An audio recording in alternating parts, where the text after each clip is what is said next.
Avant-match, rappelons-le, avait été marqué donc par un changement d'arbitre, une demande du Maroc acceptée par la Confédération africaine de football.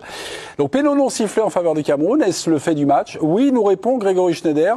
Grégory, oh les yeux noirs, on vous laisse une minute pour convaincre, allez-y, videz votre sac. Je pense qu'il ne faudra pas une minute. Donc, non, ce qui serait bien, ce serait qu'on gagne un petit peu de temps et qu'on leur donne leur coupe directe et qu'on arrête de me prendre moi pour une bille en tant que spectateur, qu'on arrête d'insulter le foot et qu'on arrête d'insulter ceux qui jouent au foot, les joueurs, parce que c'est les premières victimes.